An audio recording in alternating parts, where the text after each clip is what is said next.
This story comes from r/pro revenge. Oh, I played the long game. I am by no means an expert, or pro, at revenge, but I am a patient person. I disclosed this to a friend and they directed me here. Throwaway for obvious reasons, it's a long read but the setup and backstory are important. 7 years ago I was lucky enough to be able to buy my own place. I had saved for 10 years, worked my ass off, and I was so happy to be able to have a place to call my own.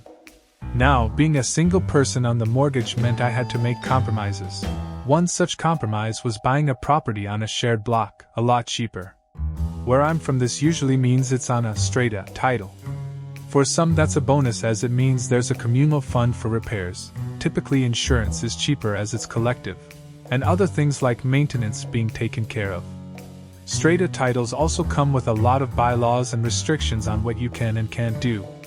I'm a pretty private and introverted person, so having to deal with people and have limits on how I live was a no-no. I took my time, found the perfect property. Shared block but freehold title. Only thing that was I needed to pay public liability insurance for the shared walkway on the property, split equally between owners. The real estate agent is local to my area. There's also about 3 degrees of separation between us. He has friends who are friends with my friends, type of thing.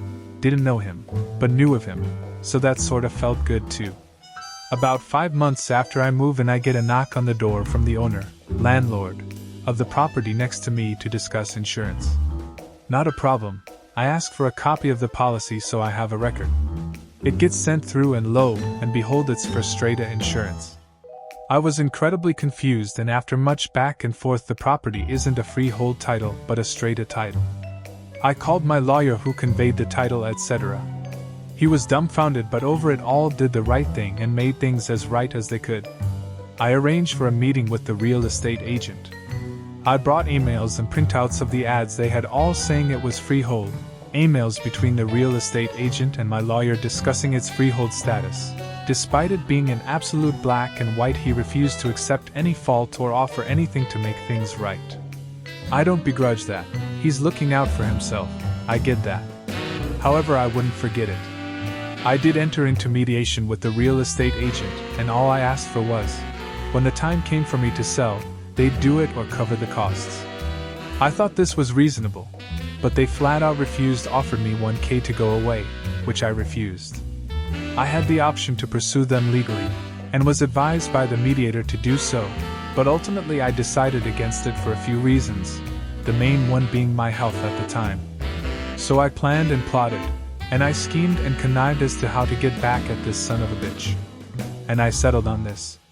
I found his personal Facebook page, which wasn't set to private, saw some photos of a boys on tour trip he went on a few weeks prior, so about 5 to 6 months after I bought the property. I also found his address through a business registration search. On the anniversary of the sale, for 6 years straight, I sent them flowers with a note. Dear real estate agent, remembering you on this, our special day. She has your eyes. Love, L. They varied ever so slightly over the years, but always had. On this our special day, and some weird inference to a love child and a desire to reconnect. I also from time to time arranged for postcards and letters to be sent from another country, the one he was on tour in, always signed, Love, L. I learned about 3 weeks ago that this guy had recently divorced, lost his home, and is not longer working as a real estate agent. His wife had found out he cheated on her. The story I was told, through said friends of friends, went along the lines of, he would get weird gifts and flowers every year, same day, every year. She, his wife, finally put 2 and 2 together and realized what the date was, and he admitted to cheating on her.